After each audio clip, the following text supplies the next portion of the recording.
Namaste, my every descent से mic. मुझे आप सभी से कुछ बात कहनी है, या यूं कहूं कि आप सभी के लिए एक संदेश है। और आह आह मुझे इस चैनल पर आए हुए काफ़ी समय हो गया है। तो मैं बस आपको यह बताना चाहता था कि सब कुछ बिल्कुल ठीक है।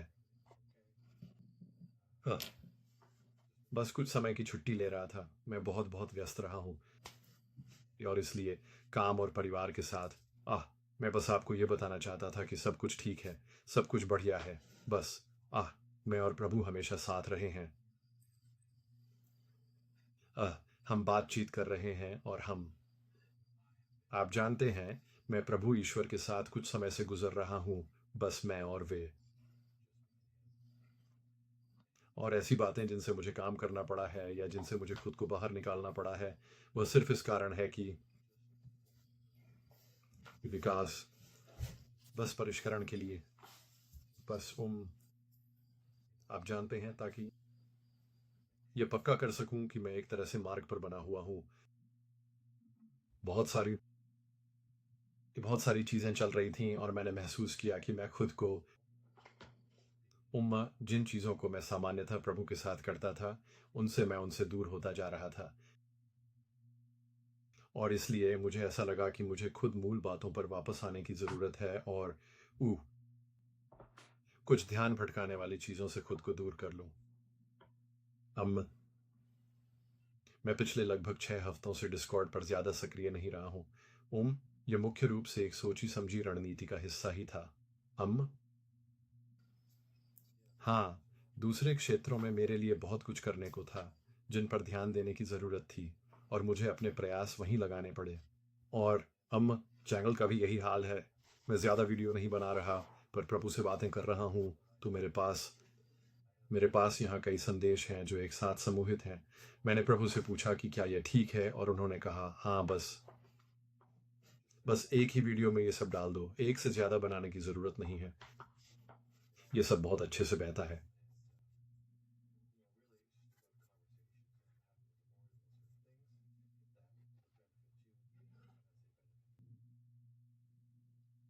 अम्म और इसी सिलसिले में मैं ये कहना चाहता हूँ कि ऐसे बहुत से लोग हैं जिन्होंने मेरे यहाँ न होने पर भी पर्दे के पीछे रहकर बहुत काम किया है, और मैं उन सभी का तहे दिल से बहुत बहुत धन्यवाद करता हूँ। ये जानकर बहुत अच्छा लगता है कि अन्य लोग जो इस चैनल पर प्रभु की आवाज़ सुन रहे हैं और पर्दे के पीछे चीज़ों को प्रबंधित कर रहे हैं, ये जानकर कि आप सुन सकते हैं कि प्रभु आपसे क्या करने के लिए कह रहे हैं, और उसे लगातार करते रह सकते हैं, ये जानकर बहुत अच्छा लगता है। आपको यह जानने की आवश्यकता है कि मुझे हर वक़्त, यानी चौबीसों घंटे वहाँ उपस्थित रहने की ज़रूरत नहीं पड़ती है। तो मेरे लिए यह एक आशीर्वाद रहा है, और मैं उन लोगों को धन्यवाद देना चाहता हूँ जो सुन रहे हैं, और आप जानते हैं कि आप कौन हैं। तो मेरे दिल की गहराई से आपका बहुत बहुत धन्यवाद, और प्रभु भी आपको धन्यवाद देते हैं। तो इसका एक दो तरफ़ा पहलू है कि प्रभु ने देखा है कि क्या घटित हो रहा है। उन्होंने देखा है कि पर्दे के पीछे क्या चल रहा है, और वह जानते हैं कि वह आप पर अपनी कृपा बरसाने में सक्षम है, क्योंकि आप बस लगातार प्रयास करते रहते हैं। यह करना बहुत मुश्किल है। यह बहुत कठिन कार्य है। प्रभु का काम मुश्किल है, क्योंकि हमेशा प्रतिरोध का सामना होता है। हमेशा कहीं प्रतिरोध होता है, जिसकी उत्पत्ति आत्मा में होती है। जब आप आत्मा में चल रहे होते हैं, तो आपको आत्मा में प्रतिरोध का सामना करना पड़ेगा। ये दुनिया ऐसी ही है। और अगर आपको ज़्यादा प्रतिरोध का सामना नहीं करना पड़ रहा है, तो इसका कारण यह है कि शत्रु आपको एक खतरे के रूप में नहीं देखता है। जैसे ही शत्रु आपको एक खतरे के रूप में देखता है, तो वह आपके खिलाफ युद्ध योजनाएं बनाना शुरू कर देता है, और चीज़ें आप पर आने लगती हैं, आपको रास्ते से भटकाने के लिए। तो जो लोग समझ रहे हैं कि मैं किस बारे में बात कर रहा हूँ, वे धन्य हैं, और मैं उन्हें आशीर्वाद दे रहा हूँ अपने पूरे मुंह से। और मैं चाहता हूँ कि आप जानें कि आपको प्रभु से आशीर्वाद और कृपा मिलेगी, क्योंकि वह देख रहा है कि आप क्या कर रहे हैं। हम मैं एक बात यह भी कहना चाहता था कि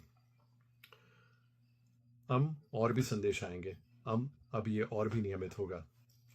आह! साल का ये समय जहाँ मैं रहता हूँ और जो मैं कर रहा हूँ, आह! आह! और जो मेरा परिवार करता है, साल का ये समय, ये गर्मी का मौसम है, ये गर्मी का समय है।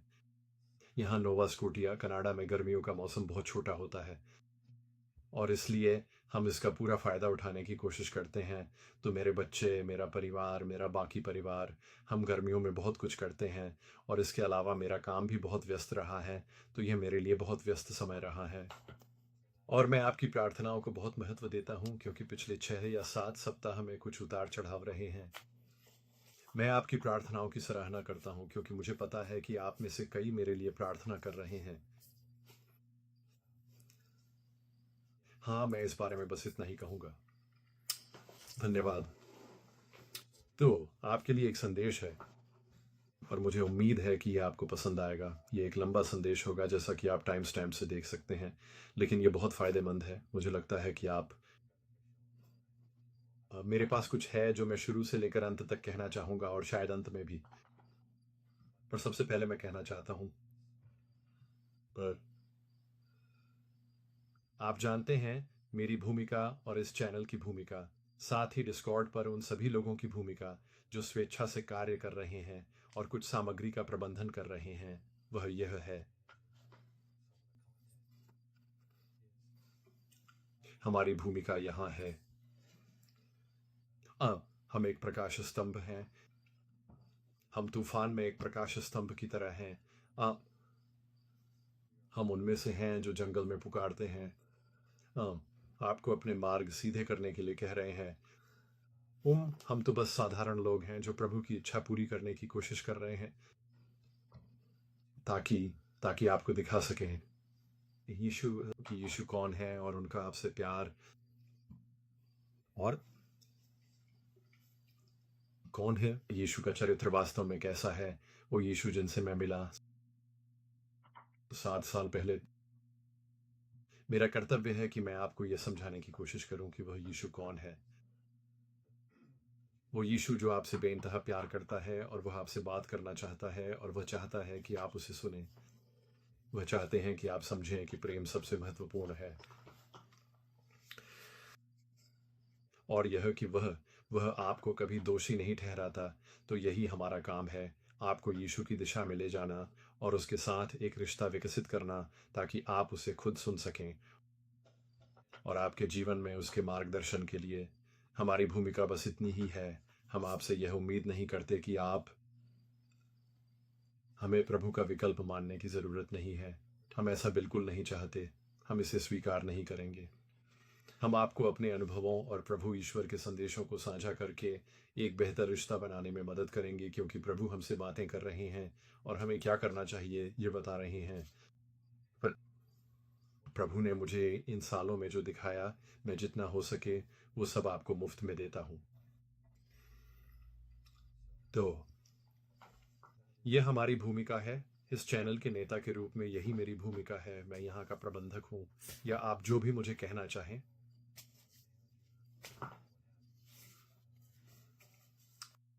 एक संदेशवाहक ही समझे। और कुछ लोग ऐसा करेंगे। कुछ लोग इस संदेश को सुनना नहीं चाहते हैं, वहीं दूसरी ओर कुछ लोग इसे सुनना चाहते हैं। कुछ लोग मेरे द्वारा प्रभु की आवाज़ सुनेंगे और कुछ कहेंगे, आप अपने आप को कौन समझते हैं जो प्रभु की ओर से बोल रहे हैं। और इस पर मैं कहता हूँ, आप जानते हैं, यहाँ तक कि यीशु को भी उनके अपने ही शहर में, उनके गृहनगर में उन लोगों ने अस्वीकार कर दिया था जो उन्हें सबसे अच्छी तरह जानते थे। उन्हें विश्वास नहीं हुआ कि वह अधिकार के साथ बोल रहे थे। तो मेरे पास एकमात्र अधिकार वही है जो मुझे प्रभु द्वारा दिया गया है ताकि वह अपने संदेश दे सकें और आपको जो बताना चाहते हैं उस बारे में बात कर सकें। तो मैं वही कर रहा हूँ और हम भी यही कर रहे हैं। मुझे उम्मीद है कि हमारी उम्मीद है कि आप डिस्कॉर्ड पर जाकर उस समुदाय का हिस्सा बनेंगे और एक दूसरे की मदद करेंगे और इसे जीवन में उपयोग करें। आप जानते हैं हम सभी के पास कुछ न कुछ है। हम वही करने के लिए पैदा हुए हैं जो प्रभु ने हमें करने को कहा है। और ये ऐसे उपकरण हैं जो आपको ऐसा करने में मदद करेंगे उस क्षेत्र में सफल होने में, चाहे वह क्षेत्र आपके लिए कोई भी हो। जो कुछ भी प्रभु ने आपके लिए निर्धारित किया है, मसीह के शरीर में आप कौन हैं, आपका क्या स्थान है, आपका उद्देश्य क्या है, तो और हम बस उस पर बल देना चाहते हैं। हम आपके लिए इसे और तीव्र करना चाहते हैं। तो हमारा लक्ष्य यही है। और यहाँ एक ऐसा संदेश है जो बहुत सी बातों से संबंधित है, जो उह दुनिया में अभी क्या चल रहा है। और मुझे यकीन है आपको ये संदेश पसंद आएंगे। ये लंबा है, मेरे साथ धैर्य रखें, मैं इस पर बोलूँगा। प्रभु या ईश्वर ने मुझसे इस संदेश में और जोड़ने के लिए कहा है, जहाँ भी संदर्भ की आवश्यकता हो, ताकि आपको एक तरह से जानकारी मिल सके, आह ये अंदाज़ा हो सके कि प्रभु किस बारे में बात कर रहे थे, हम किस बारे में बात कर रहे थे, इसके आसपास की परिस्थिति क्या थी, जिससे बेहतर स्पष्टता मिले। हाँ, और बिना किसी देरी के मैं सीधे संदेशों में कूदूंगा। और अंत में मेरे पास कुछ कहने को होगा। मुझे लगता है, मुझे पूरा यकीन है कि प्रभु मुझसे यही करवाना चाहते हैं, लेकिन मैं पवित्र आत्मा को अपने माध्यम से बहने दूंगा। वह जो कहना चाहता है, जो प्रभु कहना चाहते हैं। तो इसका शीर्षक था, मुझे तुम्हारी याद आती है। मैं प्रभु के पास आया, ये शायद उसके बाद था। इन संदेशों की शुरुआत जुलाई में हुई थी एमी, और जुलाई के महीने में शायद 2 हफ्ते हो गए थे जब मैं कई हफ्तों के बाद पहली बार प्रभु ईश्वर की शरण में आया। और जब मैं पहली बार प्रभु के पास आया तो मैंने कहा, प्रभु, मुझे नहीं लगता कि मैं आपके सामने आने योग्य भी हूँ। मुझे यह भी एहसास हुआ, मैं आपके पास आ रहा हूँ, लेकिन मुझे वाकई नहीं लगता कि मैं आपकी उपस्थिति में आने का हकदार हूँ। प्रभु ने तुरंत जवाब दिया, लेकिन तुम यहीं हो और मुझे इसकी बहुत खुशी है। फिर मैंने कहा, मुझे खेद है, मैं हाल के दिनों में बहुत व्यस्त रहा हूँ, चीज़ों को बस पूरा कर रहा हूँ, काम पर और घर पर दोनों जगह। और प्रभु ने जवाब दिया, मुझे पता है, लेकिन मुझे तुम्हारी याद आती है, मुझे हमारी बातचीत याद आती है, और वो भी जो तुम लिखते नहीं हो। तो मैंने जवाब दिया, मैंने कहा, मुझे भी प्रभु, काश मैं यह हर समय कर पाता। आपके बारे में बात करना मेरे पसंदीदा कामों में से एक है। प्रभु ने कहा, मुझे भी प्रिय है। तो मैंने प्रभु से उस बारे में पूछा जो हो रहा था। करीब 1 जुलाई ये बात मेरे मन में थी, और उनसे बात करते हुए मुझे ये ख्याल आया। मैंने कहा, डिस्कॉर्ड पर बहुत कुछ चल रहा था जो वास्तव में एक बड़ी ध्यान भटकाने वाली चीज़ रही है। और प्रभु ने तुरंत जवाब दिया और कहा, हाँ, और अब सब कुछ शांत हो जाएगा। यह योजना के अनुसार था, इसके बारे में चिंता करने की कोई ज़रूरत नहीं है। मैंने तुम सब पर अपनी आत्मा डाली है ताकि तुम वो कर सको जिसके लिए मैंने तुम्हें बुलाया है। बस वही करते रहो जिसके लिए मैंने तुम्हें बुलाया है। तो मैंने कहा, ठीक है प्रभु। मैंने कहा, मैं अब आपको इस विषय में और परेशान नहीं करूंगा। मुझे पता है कि यह केवल एक ध्यान भटकाने वाली चीज़ है। और प्रभु ने तुरंत उत्तर दिया, बेटा, ये कोई परेशानी नहीं, बस ये तुम्हारे लिए भटकाव न बने। तुम्हारे पास पहले ही काफ़ी कुछ है, तो बस वही करो जिसके लिए मैंने तुम्हें बुलाया है, और बाकी मुझ पर छोड़ दो। और फिर जब उन्होंने यह कहा तो उन्होंने तुरंत मेरे दिमाग में 99 से 1 वाली बात डाली, जहां वह 99 को छोड़कर 1 के पीछे जाते हैं। या आप जानते हैं, हम तो सिर्फ 1% प्रयास करते हैं और प्रभु उसमें 99% जोड़ देते हैं। जब उन्होंने ये बात कही तो उन्होंने मुझे ठीक यही याद दिलाया था। तो मैं उनसे बात करना चाहता था। और एक और बात जो मुझे सूझी, मैंने उनसे पूछा, क्या हम आपके वचन की बात कर सकते हैं? अब जो वचन उन्होंने मुझे दिया था वह मेरी नींद में दिया था। और ये जुलाई के पहले हफ्ते की बात है। मुझे सही तारीख तो याद नहीं, पर यह जुलाई के पहले हफ्ते के आसपास था। मुझे मेरी आत्मा में एक कहा गया वचन दिया गया था, और वह मैं इसे लेकर बहुत उत्सुक था। तो मैंने उनसे पूछा, क्या हम इस बारे में बात कर सकते हैं? उन्होंने जवाब दिया, मुझे खुशी है तुमने पूछा, तुम क्या जानना चाहते हो? और मैंने कहा, हमारी एक बहुत लंबी बातचीत हुई थी, काफ़ी देर तक। मुझे याद है कि मैंने आपसे बात की थी, लेकिन मुझे सब कुछ याद नहीं है। जब आपने कहा तुम्हारे पास 2 और साल हैं, तो मुझे बस आखिरी हिस्सा याद है, और फिर मैं जाग गया।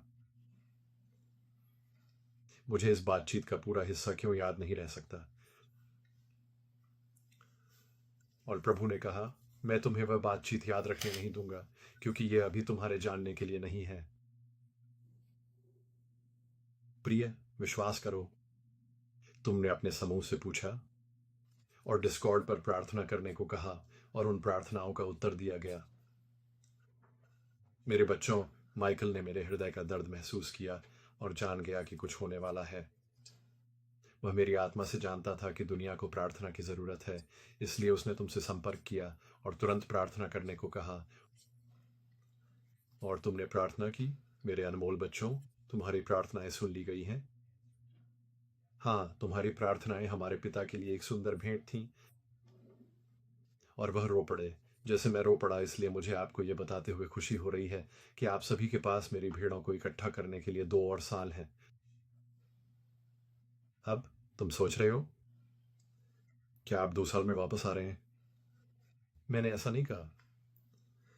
मैंने कहा कि आपके पास बीज बोने के लिए अभी 2 और वर्ष हैं और उसके बाद हम देखेंगे कि आगे क्या होता है। जब वह ये कह रहे थे, मुझे 5 साल पहले की बात याद आई। मैंने कहा, प्रभु, मुझे याद है कि लगभग 5 साल पहले आपने कहा था कि हमारे पास 5 और साल हैं। और सन 2020 में एक ऐसी घटना घटने वाली थी जिसकी उम्मीद की जा रही थी। प्रभु ने वापस आकर उत्तर दिया, यह सही है, कुछ बड़ा होने वाला था और इसके बजाय आपके पास एक वायरस था जो उतना गंभीर नहीं था जितना शुरू में योजना बनाई गई थी। इसमें मेरा हाथ था और प्रार्थना की वजह से बहुत से लोग बच गए। मैंने उनसे पूछा, प्रभु, अगला क्या? तो मैं कुछ पल के लिए यहीं रुकने वाला हूं, क्योंकि मुझे उस समय की यह बातचीत अच्छी तरह से याद है, जहां 2020 में भी कहा था 5 साल और हैं, और मैं मतलब जानता था। इसका अर्थ था आत्माओं को एकत्रित करना, फसल के काम में जुटना, एक मजदूर के रूप में मेहनत करना और बीज बोना। हमारे पास अभी भी 5 और वर्ष बाकी हैं, क्योंकि प्रभु के साथ हुई अपनी बातचीत और अनुभव से मैं जानता हूं कि हम आखिरी पीढ़ी हैं। बस यही है, हमारे बाद कोई और पीढ़ी नहीं है और प्रभु लौट रहे हैं। बस यही है। मुझे नहीं पता कब, लेकिन मैं जानता हूं कि यह मेरे जीवन काल में होगा। हम आखिरी पीढ़ी हैं। तो जब उन्होंने ऐसा कहा, फिर से मुझे याद आया जो उन्होंने 5 साल पहले कहा था, जब उन्होंने कहा था कि हमारे पास 5 साल और बचे हैं। तो उसके बाद मेरे लिए, मैं उससे संतुष्ट था। तो उन्होंने कहा कि हमारे पास 2 साल और हैं, आत्माओं को इकट्ठा करने के लिए 2 और साल, फसल में मजदूर बनने के लिए, बीज बोने के लिए, ठीक है, भेड़ों की चरवाही में मदद करने के लिए। तो मुझे नहीं पता कि आप जानते हैं 2 साल के बाद क्या होगा, लेकिन हमारी प्रार्थनाओं के कारण परमपिता ने हमें 2 साल और प्रदान किए हैं। आपके उन कार्यों के कारण जो आप इस दुनिया के लिए प्रार्थना करने, खोए हुओं के लिए प्रार्थना करने के लिए कर रहे थे, जो लोग अंधेरे में हैं उनके लिए प्रार्थना करने के लिए। और ये मेरी तरफ से और प्रभु की तरफ से आपके लिए एक सच्चा धन्यवाद संदेश है। और जब लोग कहते हैं कि प्रार्थनाएं सुनी नहीं जाती, तो मैं कहता हूं, प्रभु हमेशा प्रार्थनाओं का जवाब देंगे। हो सकता है कि जवाब वैसा ना हो जैसा आप चाहते हैं, पर वह हमेशा प्रार्थनाओं का जवाब देते हैं। तो मैंने प्रभु से पूछा, मैंने कहा, प्रभु मैंने कहा, प्रभु, इस चैनल का अगला कदम क्या है? मुझे महसूस होता है कि हमारे लिए कुछ बहुत बड़ा आने वाला है। प्रभु ने कहा, हाँ, बिल्कुल है। कोई अलौकिक रूप से तुमसे संपर्क करेगा और एक ऐसा दरवाज़ा खोलेगा जो तुम अपने मन में देख रहे हो, वो बातें जो मैं तुम्हें दिखाता रहा हूँ। जब उन्होंने यह कहा, मैं हैरान रह गया। वाह प्रभु, ये सच में बहुत रोमांचक है। मैं उस व्यक्ति या चीज़ के बारे में सुनने के लिए उत्सुक हूँ जिसने ऐसा किया है। इस खास स्थिति, व्यक्ति या किसी संस्था या अन्य किसी चीज़ के लिए, इस चैनल के वास्ते, तो मैं सच में उसका बेसब्री से इंतज़ार कर रहा हूँ। ये बहुत ही अच्छी बात है। और प्रभु ने उत्तर दिया, हाँ मेरी प्रिय, लेकिन पहले हमें अपनी देह पर विजय पाना सीखना होगा। इस समय मैं जानता था कि यह बातचीत का मुख्य हिस्सा था। मुझे पता था कि वह कुछ ऐसा कहने जा रहे हैं जो हम सबको सुनने की आवश्यकता थी। तो यहाँ से ये काफ़ी गंभीर हो जाता है। लेकिन मैं बस पढ़ता रहूँगा और थोड़ी देर जारी रखूँगा और फिर शायद बाद में टिप्पणी करूं। पर प्रभु बोले, मेरे प्यारे बच्चों, तुम्हारी देह तुम्हारे किसी काम की नहीं है। मेरे साथ अपने चलने में हमेशा बहुत सतर्क रहो, शत्रु से खुद को बचाओ।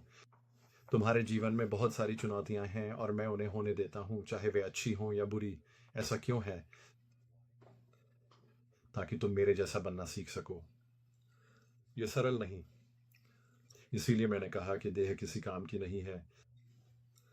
मेरी आत्मा तुम्हें पवित्रता में ले जाती है। तुम्हारा परिवार दिखाता है कि मैं तुम्हें अपनी आत्मा में चलना कैसे सिखाता हूं। यदि आप अपने कार्यस्थल पर या फिर सार्वजनिक स्थानों पर बेफिक्र, सुखद, धैर्यवान और लोगों के साथ अच्छे से रहने वाले हैं, लेकिन जब आप अपने परिवार के साथ घर आते हैं तो आप चिड़चिड़े, अधीर हो जाते हैं।